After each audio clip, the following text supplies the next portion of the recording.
just making sure that we weren't all stuttery and everything. Yeah. But in any case, as we were talking about, yeah, so last year they were dropping the bombs, right? They were Right. dropping Final Fantasy VII, they were dropping Shenmue 3 and all that stuff. Right. Now this year is kind of time to deliver, right? Correct. Yeah, and so- that's the thing. Like all of the major places that make, like especially great JRPGs, we know what they have now. Mm-hmm. So this is a case of, hey, we're delivering. Once all that stuff comes out, then we'll probably next year have another round of holy crap! Yep. It's more stuff. On the flip side, I was saying if Persona 5 is a niche game, but niche is massive and a lot of people care about it. It's true. Oh no, That Persona. niche is totally massive. Yeah, the Persona 5 booth in the hall that it's in is like right there, and everyone's around it. So That's what I was really impressed with, is the amount of crowds that it drew. It's actually walking past that booth has been really challenging, because they've I don't know what the events they've been doing, because I haven't spent any time there yet. right. But it just seems to attract a crowd all of the time whenever I've been there. Yeah, no, I think it's actually very popular, and I have argued in the past that it's the most significant JRPG this side of Final Fantasy in terms of like its broad international appeal. That's true. But at the same time, like, there's so many idiots. Sorry, there's so many people who would watch that Sony stream, and they would see Persona 5 and go, "What is this anime BS?" Right? And it is like so. immediately tune out. And maybe we shouldn't always appeal to the mainstream or whatever, but Sony's going for the broadest possible appeal with their E3 presentations. Yeah. So Like I said, I think they probably would have had. It wasn't like they left out Japanese games because they didn't care. I think it was just the focus of let's do new. new. Yeah. By the way, Octone Kitten likes your tie. Thank you, Octane Kid. And I think my tie is cool too. Anyway, so in any case, I don't feel bad about the current Japan crop, because I was like, people are like, oh, Japan, they're not doing so well. I'm like, have you looked at the games that are coming out lately? Yeah. I mean, between Last Guardian and 15 finally coming out, Persona 5, and like Japanese developers are coming around with like Bloodstained, Tales of Berseria. We got Star Ocean. Tekken 7 still cranking along. Yeah, we got Recore. I'm reaching deep. Recore, which was Jeremy Yes. is super excited about. He's pumped for it, yeah. What else? Bloodstained I played. I'll have the preview up for that today. That was great.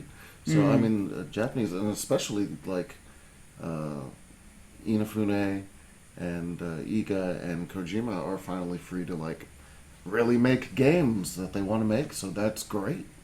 Yeah, Flipsider is saying, I don't think that's a narrative with Japan is anymore. And I'm like, I don't know about that, because I've actually heard that more than once from people who are supposedly kind of in the know about the industry. And I'm always kind of surprised, like, you have been paying attention, right?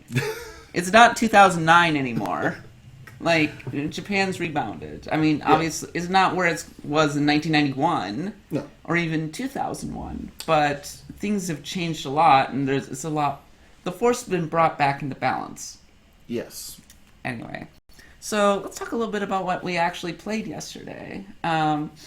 Before we get into that, I will say I saw Final Fantasy XII from a distance. It looks gorgeous. That's all I will say. That's what you saw yesterday. No. That was- I'm just saying I was going into another appointment.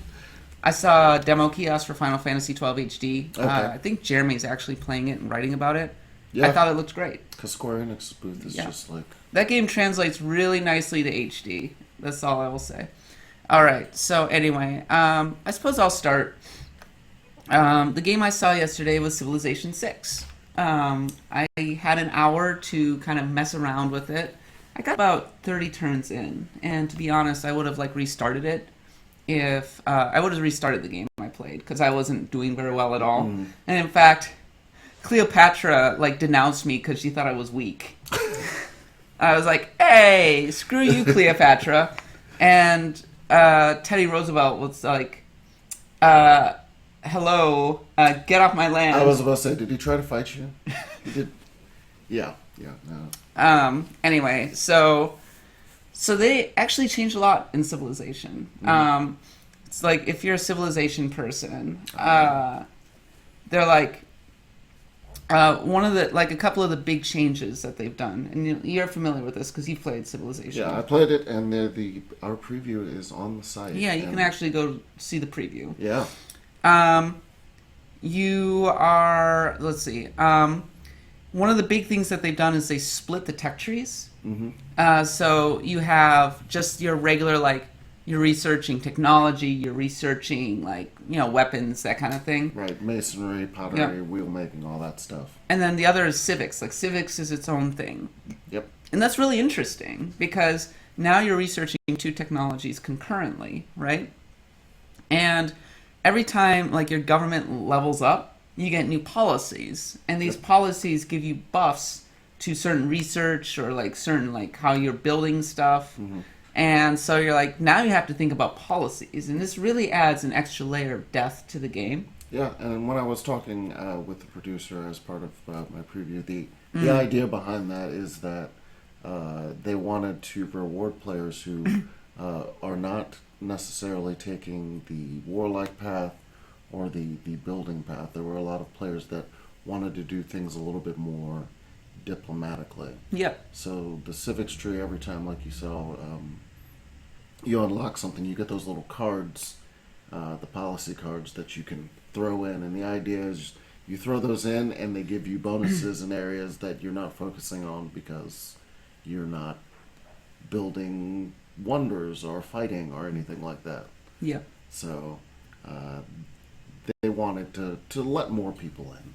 Yeah. That's what I was going to ask. Actually, is I haven't played a Civ game for quite a while, and it's the series definitely took a turn for the more complex. Is this a little bit kind of more easier, more accessible to all? Is this a game that you could kind of dip into, or is this one for the fans? This one is for the fans. Yeah, they tried. They streamlined it with Civ 5, and people hated it initially. And like it ended up being good. Yeah. But Civ 5 out of the gate was like. A lot of fans were super unhappy, for example, about religion being taken out in Civ 5. A lot of people felt the AI just wasn't up to snuff. And they spent 2 expansions like building it back up so that people were happy again. With Civ 6, like they're like, nope, we're having like as much as we can out of the gate. There's a lot of stuff they couldn't talk about. Yeah. But they will have religion out of the gate. And they're like, no, the AI will be better. Like we've added on to the diplomacy. But there's another thing that I found interesting. When you're building your city, like, I mean, a thing in Civilization is you improve the tiles around your city, right? And normally you can build buildings and it doesn't affect the improvements around your city. But now, if you build a building, like a big building, you have to put it on one of the improvements. Yes, the cities have actually expanded out of the map, so it's not just you have a tile, there's your city, everything's built inside. Now it's going to be you build your city outwards, which has sort of... For players, its placement is important, and your cities have to specialize. Also, tactically, you can attack specific parts of a city to sort of cripple. And you can build one, and if you build a wonder, you have to have a space there. And here's the last, like, really interesting change. Your builders now expire. Yes. They have charges. They have charges. Like, you can use them a certain number of time to build improvements and stuff, but then their labor force is used up. Right. Which is really interesting because before you could just, set your worker to auto and forget about them, essentially, and as long as they didn't get captured by barbarians. Right. Which, by the way, barbarians are a lot nastier in this build. Oh, yeah. Like, they're kind of everywhere. They're aggressive. They have ships. And they have ships. They're freaking raiding your coastlines like jerks. Yeah. My God. They've always been. I mean, historically, they took down the Roman Empire, so they should be pretty evil. Oh God, they were. I don't think your town can fire on them, because I certainly didn't see the little. I didn't see the little logo. No, towns don't. Cities no longer have an automatic attack. That's unfortunate. You have to build walls and then fortify, and then you'll get there. Yeah, but the last thing I'll say about Civ 6, gorgeous. And that game is beautiful. I love what they've done with the Fog of War. They have this exploration map Yeah, it's like an old style, like sea Yeah. captain's map. Like an old style ski captain's map that's dynamic. Yeah. So like if you discover a settlement or whatever, you will have like when you leave it, it'll now be the fog of war. And originally it was just, black filter over Right. it, whatever. But now like you look and you see like kind of an illustrated version of that settlement sitting there. Yeah. And I can't imagine how hard that must have been to actually implement, like the amount of programming they might have had to do with that. Oh no, the art direction is beautiful. But the art direction, like, it's paid off. That looks gorgeous. So I'm pumped. Yeah, no, it's like- going to be a great game. I was already, like, in on Civ 6 anyway, because I like Civ 5. Unfortunately for you, I signed up for the review first because That's not unfortunately for me. That means I get to play it on my own time. So someone on the stream asks Jazz, for talk about the Mr. car talk. Car talk, yes. They wanted Forza and they wanted to know if you've played GT Sport yet. Yeah, I played both of them yesterday. Forza Horizon 3, the demo of that was So fantastic. In multi-part demo, you start off with I actually chose a wide-bodied M4 to drive along the road. I did the Lambo.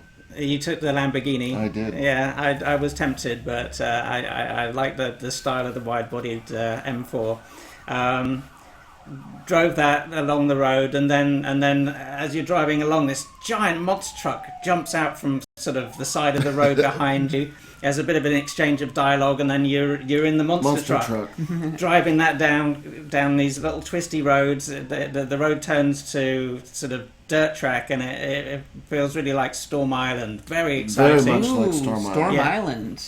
You got my attention. Yeah, really twisty roads.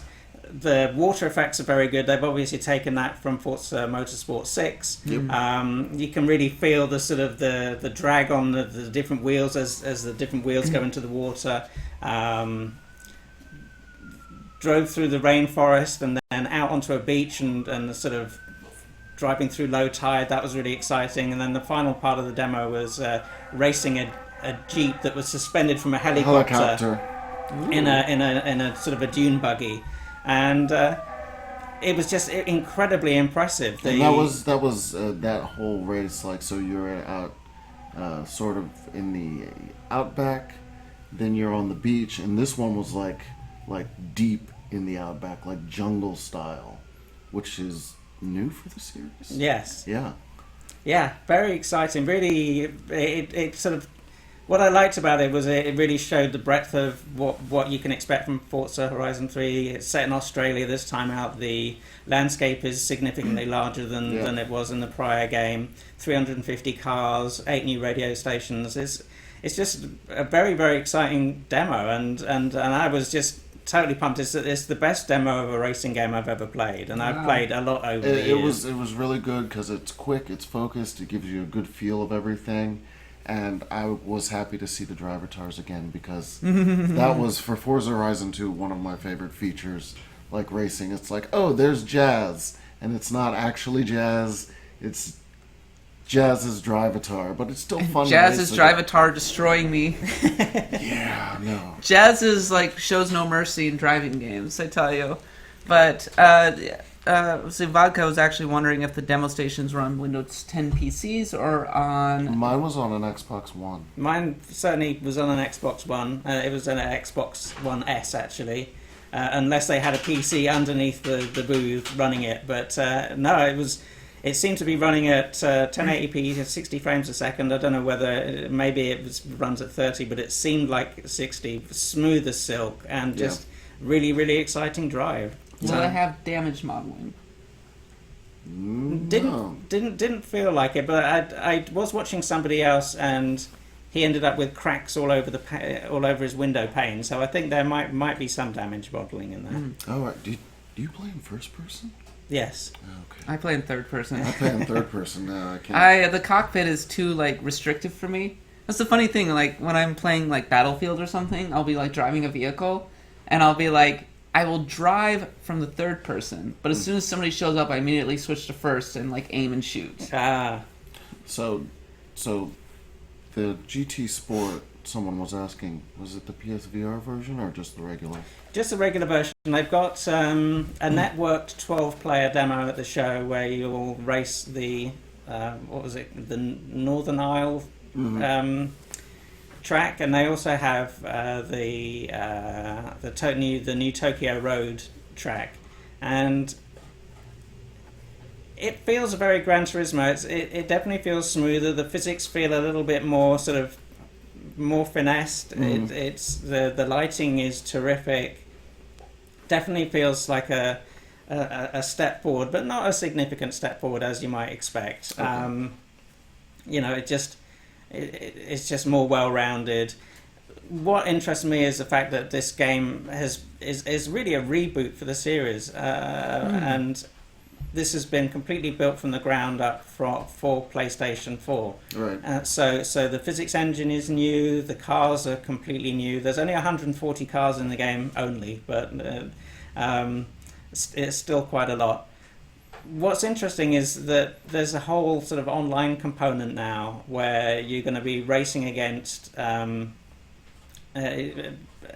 players, okay. And there's a very, very complex matchmaking system that kind of ranks how you play online. So if you bash other players, if you hit walls, if you go off the track, your rating actually goes down, and you match made with other players of a similar standard. So if you play rough, you'll basically be put in with other players who play rough. If you can drive very well and don't make contact with other cars, you'll drive at a higher level. And they're just trying to make the game a little bit more accessible and fun. There's complex tutorial modes to really teach you how to drive. Indeed, you can even learn a real life racing license by racing an FIA racing license. Not in America at the moment; they haven't signed up for it, but certainly countries in Europe. If you race well and pass a whole bunch of tests in the game, you'll be able to apply for a true racing license and go racing, which is very interesting. Really? Yeah. Wow. The GT guy, he is super into racing. Yeah, he really is. I talked to him yesterday, and I'll have an interview going up in a couple of weeks after E3 when I've had time to transcribe it. And he's basically saying that the FIA really want to try and bring more people into motorsport, and this is one of the ways that they're doing it is through video games. Oh, KC206 is admonishing us to get to the show floor because it's open now. Fun fact about E3, actually. We don't really get to the show floor much. No. No, we just take appointments. Yeah, no, I mean, most of the show floor walking is like, I have to get from the doors to wherever exactly. I'm going. The show floor is like cool and all, but for the most part we see a lot of things behind closed doors. Yep. Yeah, so we don't stand in line. That is not a thing that we do. We're too good for that. No, the peasants stand in line. No, I literally avoid lines. Like, I'll be interested. Like the plague, yeah. Don't have time. I'll be interested in the game, and I'll look at I'll be like, okay, I should play that, and then I'll look at the line, and I'll be like, no. But no, I won't be rushing to the show floor after this. I'll be rushing to breakfast. That's where I'll be rushing. But so our appointments start in a little while.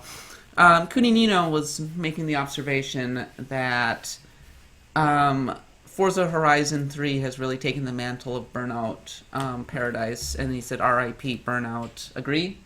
Yeah, it really has. I mean, it's a different kind of game in many respects. It's it's more sophisticated, more complex. It's a deeper engine, but it certainly has. I mean, it's taken the mantle for sure. Just general fun racing. Just like, let's go. Yeah, I totally agree. I loved Burnout Paradise. I loved it with all my heart. It was maybe a top 5 racing game for me. Or it was a top 5 game in general for me last year. And and I don't really play racing games that much. Mm-hmm. So that just goes to show like the breadth of its appeal. Yeah. And so like I'm glad that Forza Horizon is picking up the mantle, and as somebody was observing, like it's going to be on Windows 10, which will make it even easier to play. And I haven't necessarily cared about everything's on Windows and everything is on Xbox One thing, But at the same time, it's kind of nice to know that I can play it on whatever platform I want. And I believe it is cross-buy. So if you Nice. buy it once, you get... So if I get a code, I can play it on Windows 10. Yeah, digitally. If you buy a store copy, then Yeah. you don't get to play it. But if you buy it digitally, you can play it on PC as well. Yes. Yeah. Indeed. All right. So moving on, Mike, what have you seen? So yesterday, probably the biggest thing that I saw that I can actually talk about. Right? Because... Being able to talk about stuff at E3? Shock. I have a game that's embargoed for 10 days from now that I can't talk about. Love to talk about it on the stream. Can't. Yeah, no, that's the wild world of embargoes. Yeah. That happens Yeah, it's occasionally. stupid. Was Oculus Touch. That was the big push. What is Oculus Touch? So the Oculus, if you get an Oculus Rift now, if you've somehow lucked out, it comes with an Xbox One controller. Oh. Oculus Touch is the actual 3D. It's like almost like two Wiimotes with some extra sensors and triggers and stuff. Not Wiimotes, nunchucks. And you put one in each hand, and it allows you to interact with the world as if they're two hands. Cool. So I did VR Sports Challenge, which is a bunch of mini games, like dunking a basketball, shooting a basketball. There's a football game. That was fun. Then there was, it's called Wilson's Heart, Okay. which is a black and white sort of psychological thriller. And you're sort of like, you wake up in a hospital and you're chained to the wall. Yeah. And it's cool because with the touch controllers, like, you're moving your arms and the character's arms are moving, and then you're like literally grabbing stuff like you're in chains. Yeah. And there are little pins there and you're pulling them out. And with the touch, the Rift, it reaches its full potential.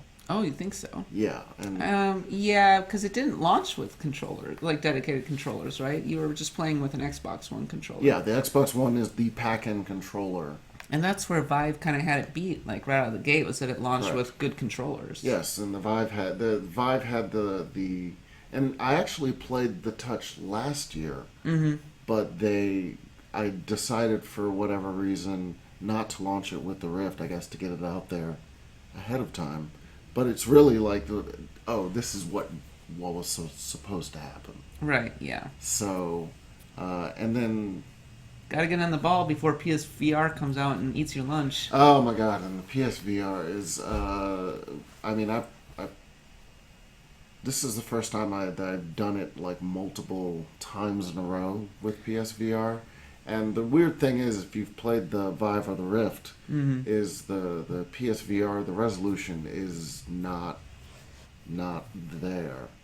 But for most people, you will be perfectly happy with PSVR.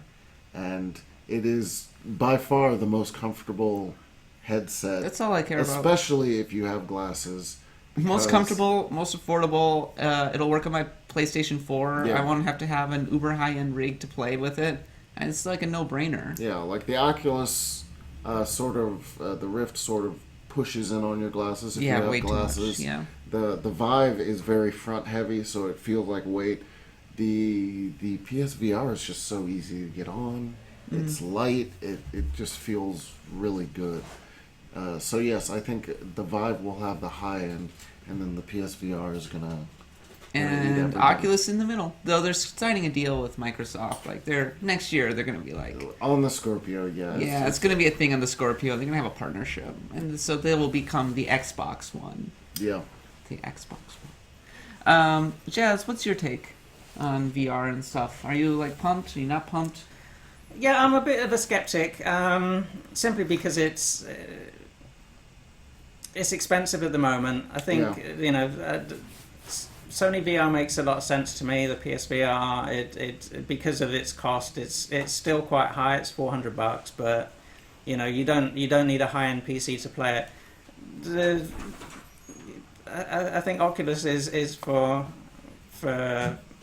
real enthusiasts. It's a great system. It's beautiful. It's high res. the demos that I've seen of it have been very impressive.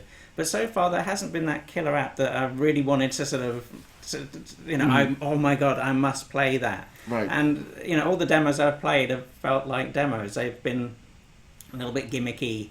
None of them have really explored any interesting gameplay mechanics using VR. They've well, been they sort of claim to, traditional. but they're gimmicky. Yeah. And so I think augmented reality is something that really does excite me. I really like the idea did of the HoloLens, yeah. yeah. I've used the HoloLens, and that was really exciting to look at a table and to be able to see things. Well, that's like a Trojan horse for Microsoft, though. Like they're just trying to. Well, they're thinking of enterprise software solutions and stuff like that. They're not thinking about gaming as much with AR and HoloLens, right? Well, there's the holographic stuff that's already baked into Windows 10, I believe, and Right. and they're throwing that out there for people to play around with, and to me, I just like the idea of being able to play FIFA and on a table and see my team running around and not feel sort of trapped in a system. I mean, Running VR around is- on the table. I like that idea. So you're just sitting there, it's a coffee table, and your little soccer men are being like, pew, pew, pew. right. Or imagine playing a real-time strategy game where you can walk around the table and look at the movements of your units and sort of direct them, in that fashion. No, Actually, that's that cool. is Yeah. that's how AirMech for Oculus is. It's basically it plays out on a virtual table, and you can walk around and look at it. That's really cool. There's one game that would potentially sell me a VR headset. Not quite yet, and that's Eve Valkyrie.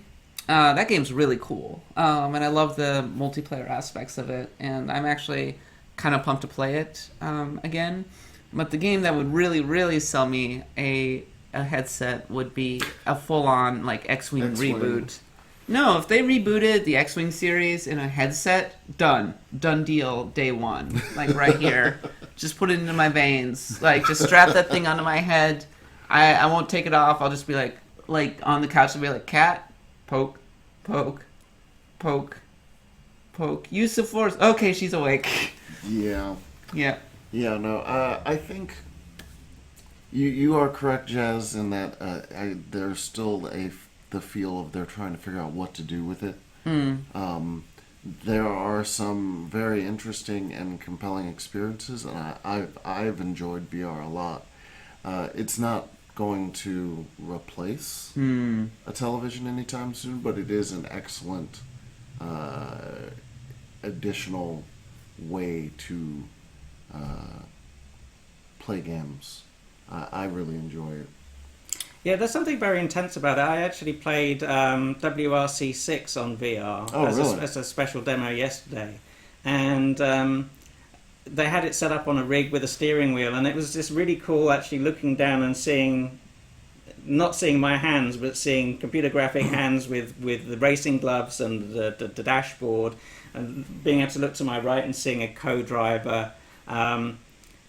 Driving was really intense. In fact, when the demo finished, I kind of stood up a bit too quickly, and I felt really dizzy because I'd been sort of stuck in that in the VR mode, and it really did affect my equilibrium quite considerably. So what threw me off after I did all of my Oculus demos one after another, and what threw me off is after I finished the third one, I was sitting in their they were like soundproof rooms. I was looking at my hands, and it felt like I was still in the VR because with the touch controllers you can see your virtual hands in the game. So I was looking at my hands, and I was like, this is a really weird effect, that I feel that I'm still in VR. Flipsider was observing, was musing, on the possibility of Shenmue 3 and Yakuza VR. And that just made me think about how it really feels like we're at the point of VR where people are just throwing stuff at the wall. Final Fantasy 15. Final Fantasy 15 VR is the definition of throwing stuff at the wall. I mean, you don't need that game to be anywhere near VR, but money or whatever. It's and you can also play it on your VR headset for some reason. Batman's another good example of just throwing stuff at the wall, seeing what works, seeing Yeah. what doesn't work. That- We're very much in that phase of, and it also supports PSVR with minigames. Yeah, and the Batman Arkham VR, at least from what we've seen at the show, is all like mini games.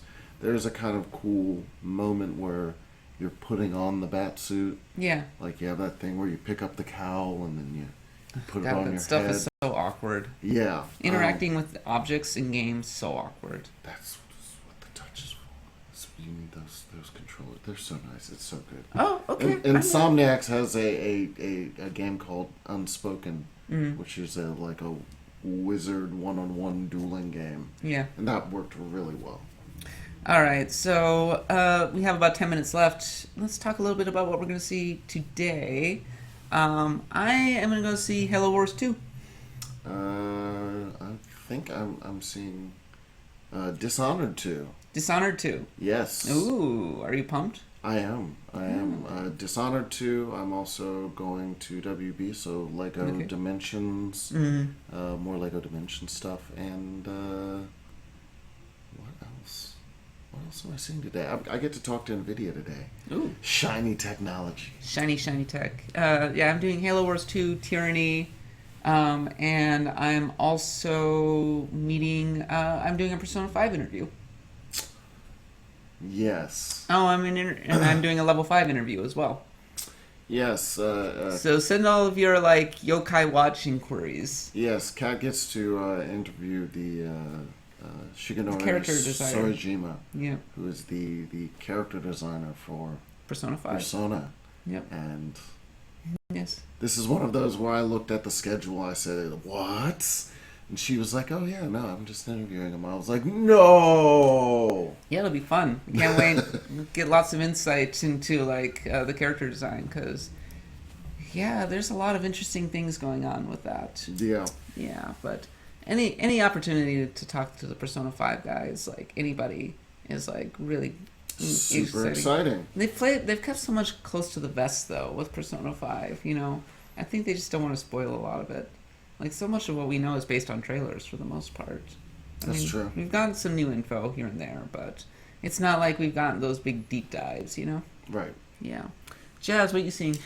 The thing I'm most excited about is Sea of Thieves, the new Rare Pirate game. It looks like an MMO, and I'm just interested to learn more about it and how it plays and sort of how the exploration works and how the ship-to-ship combat works. It looks like it's a cooperative game, so you kind of play with other players and that you can't control a ship all on your own, or can you? I don't know. That's what I'm kind of interested to find out, whether or not it's a solo experience or whether it forces you to play with other players, and if so, how do you play with other players? How do you interact, and whether you can kind of hook up with other players really easily and sort of create little pirate guilds and have your own ships together with friends. Yeah, it's the same problem I'm having with Ghost Recon Wildlands, which is fun, but every demo I have is with actual people, and in real life I don't have those friends.